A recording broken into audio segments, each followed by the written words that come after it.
Hello, everyone. I think in this lecture, what I'd like to do is to walk you very quickly through what I think are the key issues in Plato's Apology for us in this class.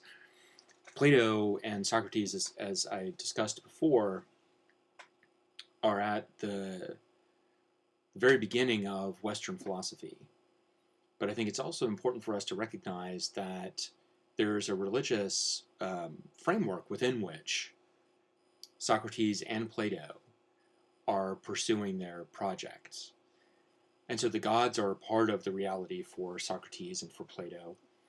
And I think that Socrates, if we take him seriously anyway, in Euthyphro and Apology and Crito, and in the last dialogue in the book that you have, which we will not be studying in this class, Socrates presents it's the time of his death, and his friends are with him as he drinks hemlock. And he presents to them an argument for the immortality of the soul. And so these things are philosophical ideas for Socrates. And so I think we need to understand his understanding of philosophy in the context of his understanding of religiosity. And here's where I think we're going to see the philosophic, at the very beginning of philosophy, the philosophic project and what we might say or might call a religious project are essentially the same project, even though we today would talk about philosophy as one thing and religion as another thing, and rightly, because we use those terms for different things now. But there was no religion as a distinct concept in Socrates' time. There were gods, and there was reverence for the gods or obedience to the gods.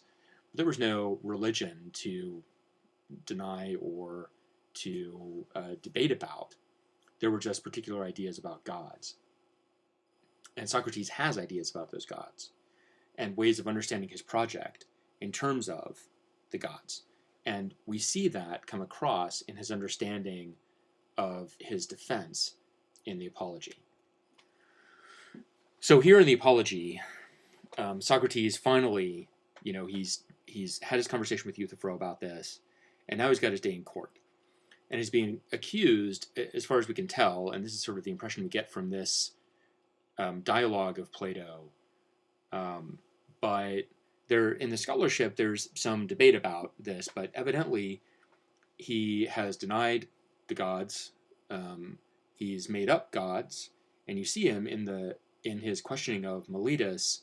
He says, "Well, which is it? I can't believe in gods and or not believe in gods and make up gods at the same time. Doesn't make any sense."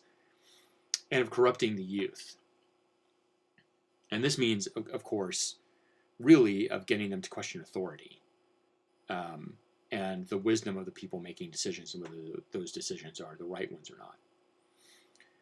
Note that an apology is a defense. So we don't mean apology here as, saying you're sorry. And that's not what the apology, and you can tell very clearly that he's not saying he's sorry about anything.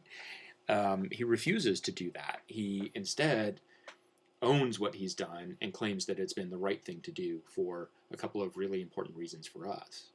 But what it means to be an apologist, so an apology is a defense, and an apologist is someone who defends a position. And so I give you the example here of doing Christian apology, or Christian apologists are people who defend Christianity or Christian teachings against, arguments that seek to disprove some aspect of Christian thinking or what have you. It's not that people are saying they're sorry, it's that they're defending. So it's more polemical, it's more debating. And that's what the apology is here. So the basics, and I'm sorry for the small print here, but the basics of the dialogue: Socrates absolutely denies that he has done any of the things that he's accused of doing.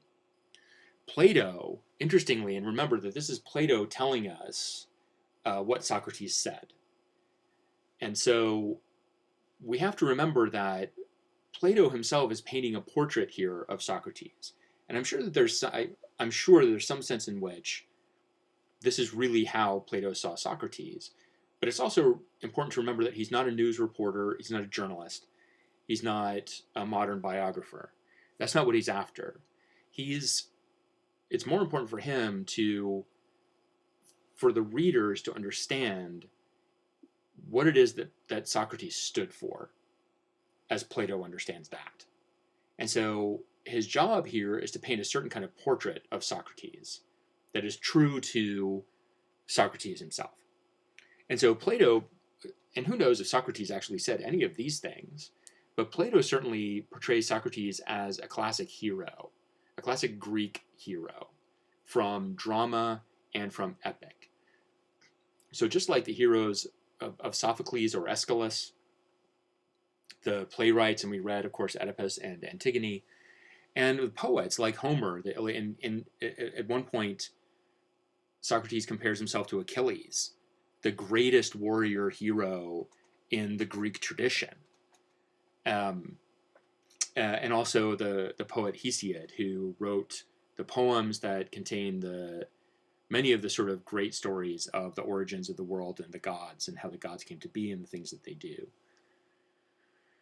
And Plato portrays Socrates as heroic, like those beings are heroic, and in ways that those writers portrayed the classic Greek heroes. And we're going to see that this is going to happen with the oracle in particular. We'll come to that in a couple of slides. Socrates himself, on the stand, as it were, calls God as a witness for him. Right? So he says the oracle at Delphi, the oracle of the god Apollo, gave me this mission to do these things.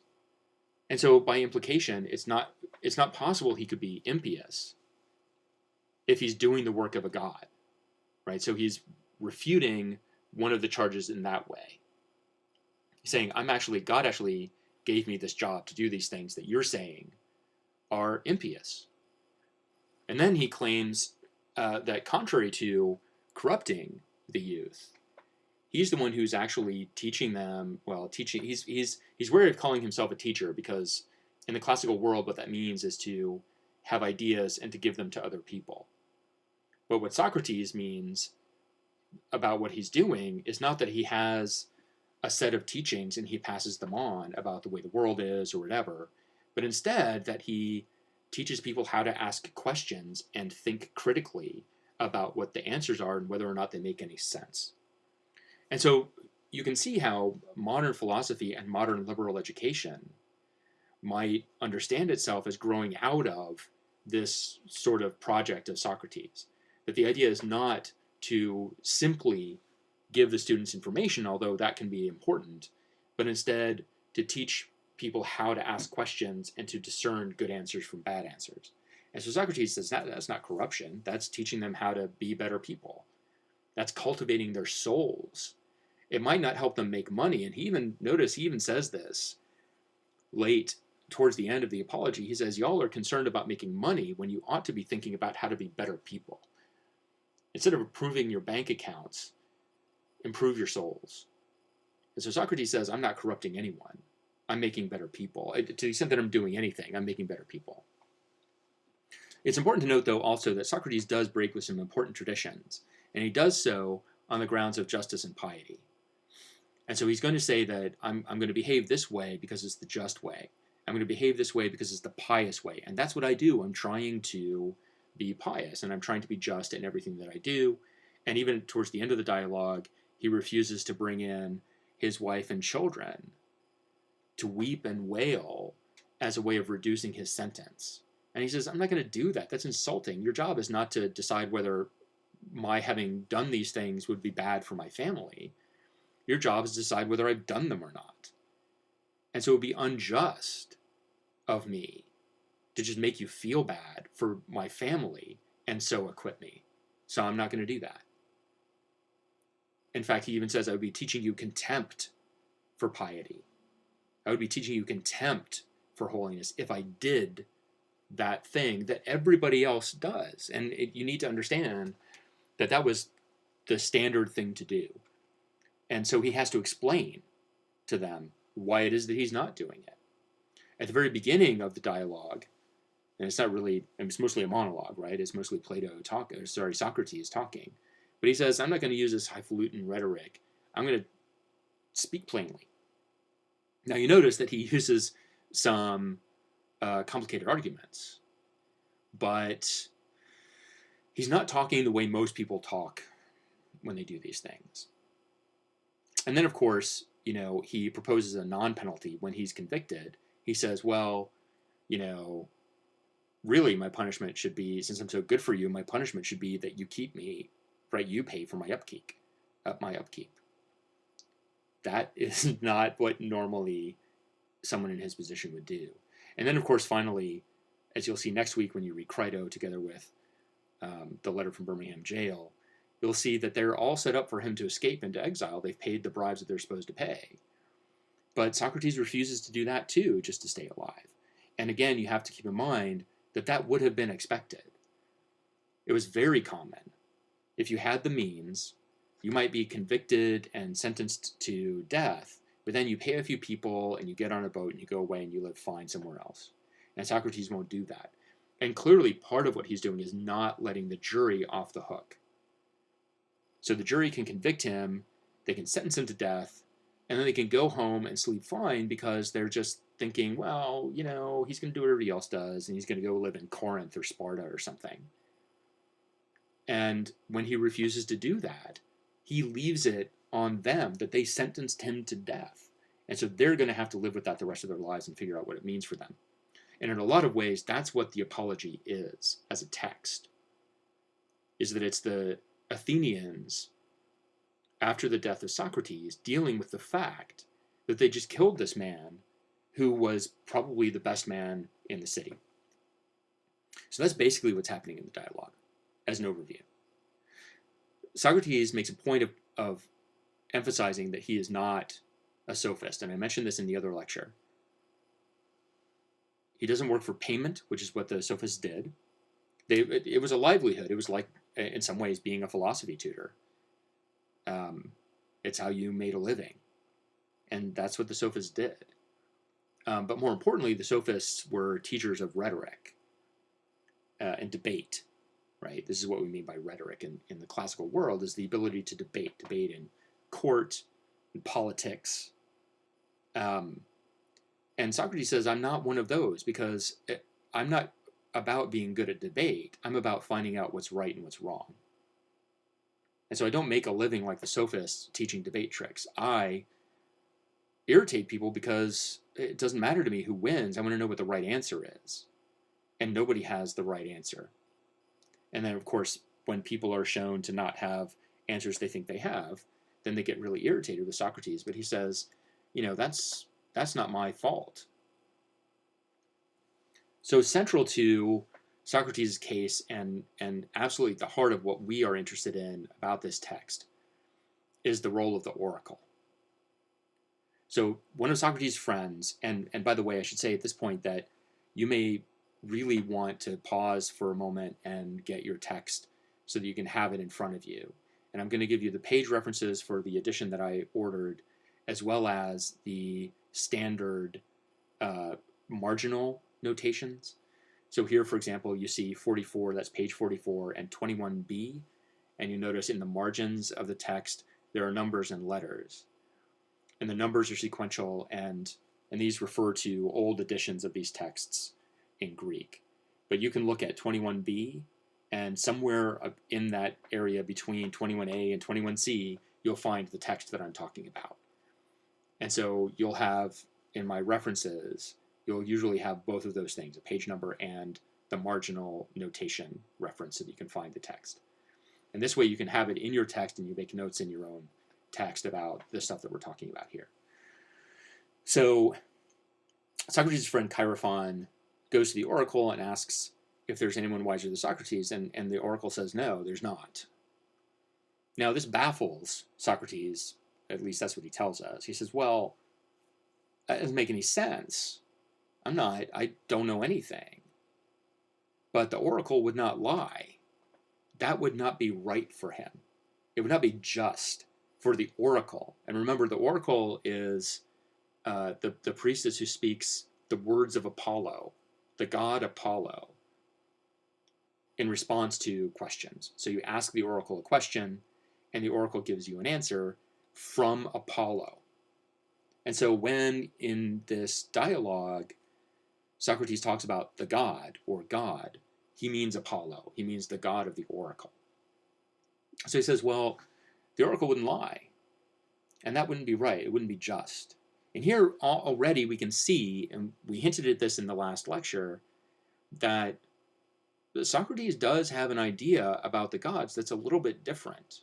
He insists that the gods are always just, and the gods are always rational. And so any depiction of the gods, any story about the gods that depicts them being horrible, horrendous, immoral, or amoral, he doesn't like that at all. It doesn't make any sense to him. And so he's bringing to the response of the oracle his understanding of the god as a just god who would not lie. He says, okay, I don't think it makes any sense to me that there's no one wiser than I am, but the oracle wouldn't lie, so what's going on? And so he says, he tells us that he sets out to do two things, and he puts this two ways. First, he's going to discern what the oracle meant. What is it if it seems not obviously true? So what could the oracle, if the oracle's not lying, what could the oracle mean by this? Then interestingly, he says he's going to see if he can't disprove the oracle. And you see that there in 21c, if he can go find some wise person, really wise person, and he'll question that person, he'll find out that that person is wiser than he is, then he will have disproven the oracle. He will have shown the oracle that what it said was not true. And here you really need to think back to Oedipus and Laius.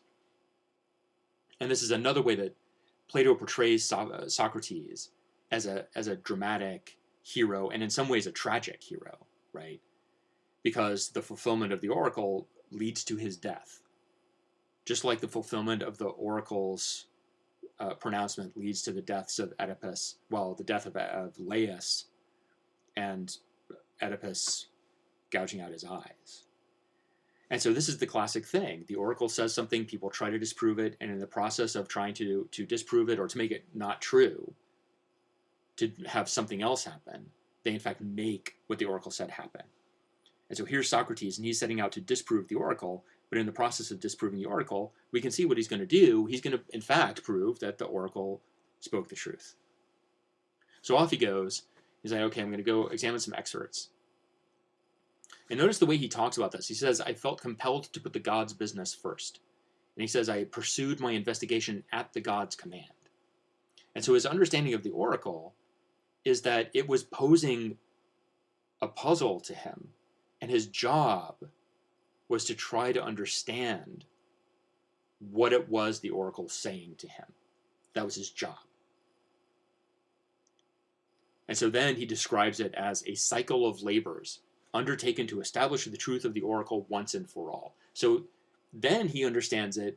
Once he figures out what's happening, he says, right, this was something I was supposed to undertake, a job I was given, a series of missions. And he compares himself here to Hercules, who famously had a cycle of 12 labors. And there are all these stories. There are these 12 things that he had to do. And Socrates compares himself to Hercules and says the oracle gave him these labors, and at the end of it, he proved that the oracle was right, that in fact there is no one wiser than Socrates. And so he goes and he talks to politicians, he talks to poets, he talks to craftsmen. And what he finds in each case is they're expert in their thing, but then they think that that makes them wise about everything else, which they are not. And so the poets, for example, they say a bunch of wise things, but when you ask them what they mean, the poets don't know. And this has to do with the role of the muses in the ancient world, that the poets just sort of channel words of the gods. The muses, children of Zeus. But craftsmen, they're really good at making things, but then they think that means they can pronounce on what's right and wrong, because they're good at making ships or making tables or whatever awesome thing it is they can do, but they're good at that, and they think it means they're good at this at life. They think it makes them wise beyond that sphere. And Socrates finds out that they're not. And so he comes to the conclusion, well, at least I'm this wise. I don't think I know things I don't know. And that's the problem with all of these other people, is they think they know all of these other things that they don't know. And when you question them, you find out that they don't know them. And so after all of this, he says, and this is a spectacular quotation, and you need to think about it in terms of Euthyphro.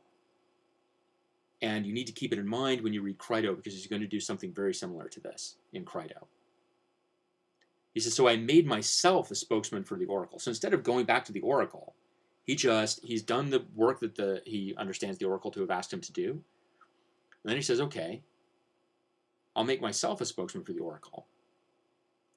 And I'm going to ask myself, is it better that I be as I am,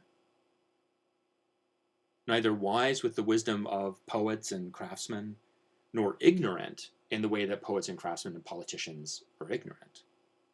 Right? So neither having their skill in poetry, but also not thinking that I know about, how to live life.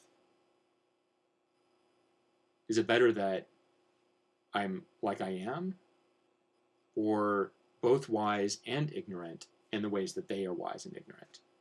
So good at that skill, but also not knowing these other things and thinking I do. And he says, and then he replies to himself through the oracle, through himself to the oracle, that it's best for him to be as he was. And so notice that he has that whole conversation inside himself. And remember what we said about Euthyphro was that he really ought to have had that conversation with himself, or maybe with someone else, another person, about what would have been the right thing to do. And so here is Socrates saying, there's a sense in which we're our own oracles when we examine ourselves and other people. And that's how we find out wisdom, is through that process of examination. And so by the end, he's ready to say, in the words of the gods, right? He says, I have a kind of human wisdom, but really it's the gods who have wisdom. But I have this kind of human wisdom in knowing that I don't know things I don't know, to the point where the gods willing to say, the wisest of you is the one who's realized, like Socrates, that with respect to wisdom, he's really worthless. And so that's Socrates' wisdom. And he comes to it by trying to figure out what it is the oracle was saying in calling him the wisest person of all. And it turns out that what the oracle means by calling him the wisest person is not saying that he knows everything, but saying that he's the only one who's figured out that he really doesn't know very much at all. And he only gets that way by pursuing the investigation, the labors, the cycle of labors, through which he compares himself to Hercules. The attempts to disprove the oracle that, in fact, proves the truth of the oracle. And so then Socrates understands himself as having a mission, right? So he uses this phrase, assist the god. He's going to assist the god. He says, my service to the god, which has reduced him to poverty, and in fact made lots of people mad at him. He says in another place, God appointed me, as I supposed and believed, to the duty of leading the philosophic life. And here's where it comes together. The philosophic life, examining myself and others. And so that's his God-given duty, to lead the philosophic life. And we should say, by leading the philosophic life, to bring others to the philosophic life. In other words, to make other people engage in examination. And that's his assistance to the god. That's his mission from God. And so he says, I owe greater obedience to God, that is to say Apollo, the god of the oracle, who gave him this mission, than to you, the people of Athens. It's more important that I do what Apollo wants me to do than I do the things that you're asking me to do, the jury. And so he notes, and this is one of the famous images to come out of the Apology. There are really two, I think, really famous passages that come out of the Apology, and one of them is this idea of Socrates' gadfly. And so Socrates says, God has assigned me to this city as to a large thoroughbred horse, which because of its great size is inclined to be lazy and needs the stimulation of some stinging fly. It seems to me that God has attached me to this city to perform the office of such a fly. That is to say, to perform the duty of such a fly. And so Socrates' God-given mission is to be philosophical, to wake people up, to get them off their lazy butts and encourage them to actually be better human beings. That's what he thinks he's doing. And for them to be better human beings is for them to lead the philosophic life. Now, he says, right, fine. You could just say, why don't you mind? So I'm Socrates speaking to the jury. You could say to me, mind your own business. But he says, this would be disobedience to God. So here he starts to sound like Antigone. This would be disobedience to God. But also, and here's the second really famous thing, and is even more famous than the gadfly. He says, life without this sort of examination wouldn't even be worth living. Right? This kind of self-awareness, this understanding of myself and what I'm doing and trying to figure out if it's the right thing to do. Without doing that, what even does it mean to be alive and be a human being? So let's bring this back to the question of holiness then. I've given you a couple of references there where we see Socrates insisting that he has always tried to be pious and just in everything that he's done, and where he wants to avoid teaching the jurors contempt for religion as it's translated in your text. So clearly, in some sense, if we're going to take Socrates at his word, and imagine that he's not just telling them things to make them feel better, which he clearly isn't. He's being kind of ruthlessly, brutally honest with them. Then I'm inclined in this context to think that we should take seriously the idea that he understands what he's doing as both pious and just, and he thinks of his actions as it were, speaking louder than his words, right? So it would be one thing for him to say justice, justice, piety, and then to do anything he could just to stay alive, even things that he thinks are impious and unjust. It wouldn't make any sense. And so part of his mission in his life is to get people to live the philosophic life, and he's not going to be able to do that by being unjust toward them. Never mind then that part of what's at stake would be his own justice, and not wanting to stay living and thinking about how he's only alive because he sacrificed the sense that he was a just person. So it looks like he understands the holy life and the philosophic life as the same thing. And if you bring this back to Euthyphro, remember we said that, Euthyphro had a hint and had a chance. We knew that it had something to do, the holiness had something to do with justice. And here what it looks like is that Socrates is saying that what the gods want for us is to work on living just lives. And so, in fact, it seems like holiness is not just a part of justice, but holiness is, in a certain respect, pursuing justice itself, because that's the philosophic life, examining myself and others in order to determine what the truth is so that we can be better. And so the God insists that human beings examine themselves. So what it means for the holy life to be the philosophic life is that the work of the God, as Socrates calls it, is to stop being children, to grow up, to be better people, not to always bow down and make offerings just to try to get something we want, like kids, or to try to get away with things that we shouldn't get away with. Instead, live a life that you can say, right, I might have been wrong, but I was actually paying attention to what I was doing and doing the best I could with what I had. And that's what Socrates is doing.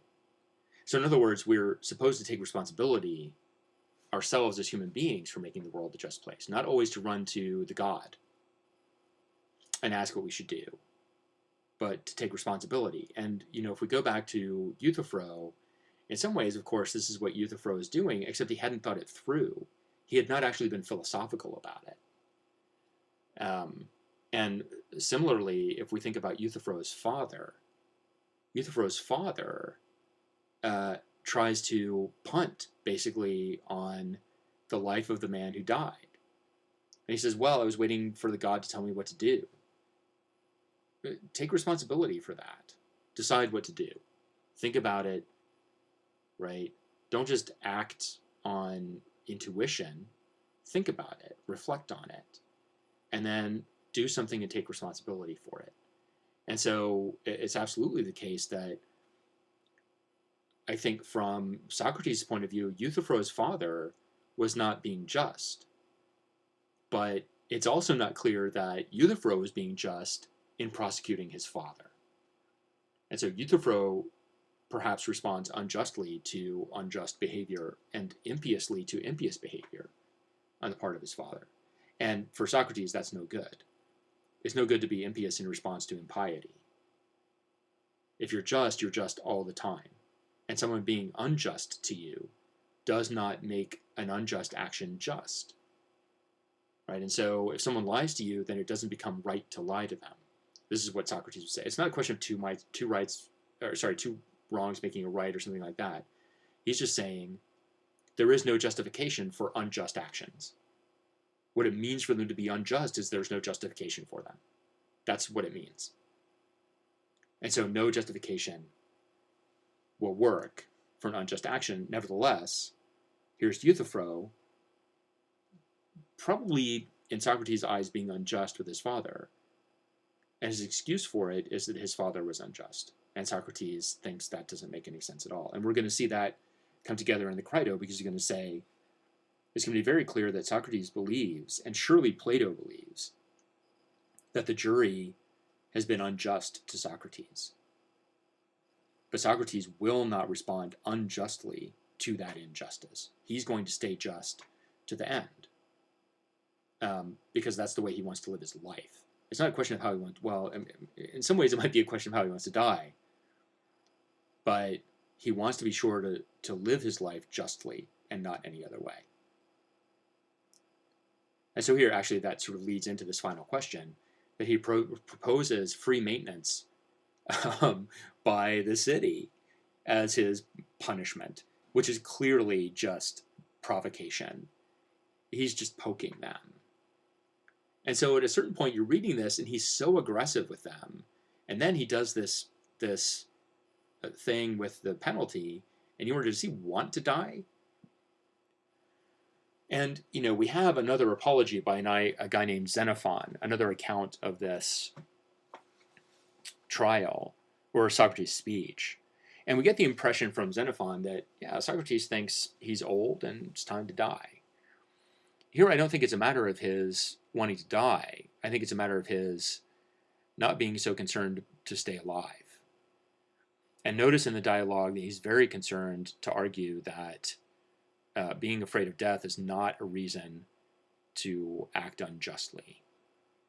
That justice is bigger than death. And he compares the order of the god to, his commander's orders when he's serving as a soldier. And Socrates was famously fantastic in war. He never wanted to talk about it. He would go out barefoot, marching in the snow. And as he says in the Apology, he stood his ground. And so he's going to do the same thing here. Right? He's not going to abandon his post anymore here, the post assigned to him by the god, any more than he would abandon his post when Athens is at war. So why be so combative and obstreperous? It's because any other way of being would start to look like he's letting them off the hook. That he's going to make them feel, he doesn't want them feeling okay doing to him what they're doing to him. And if he behaves unjustly, not only has he given up on what we have to believe is absolutely central to his understanding of himself, living the examined life. So, I'm going to examine things, but then I'm not going to do. what it seems to me that examination says that I should do. That doesn't make any sense for Socrates. But also, he's clearly being unjustly condemned here to death.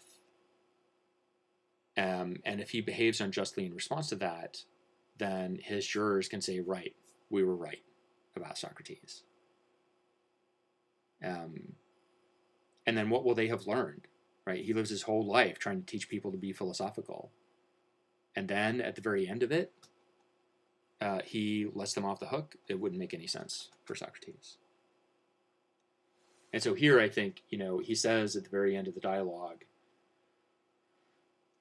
he asks the jurors as Athenians, and remember there are 500 something of these jurors.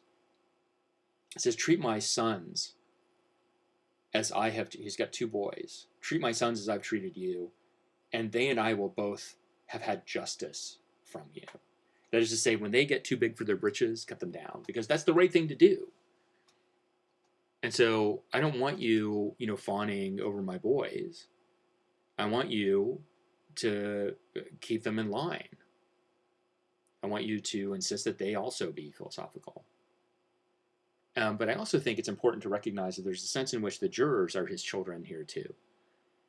And a lot of what he thinks he's doing in this dialogue is not just being a good example to his sons and doing something wrong just to stay alive, but he's also being an example for the jurors. And he's hoping that the jurors are going to learn something from what he's done with them here.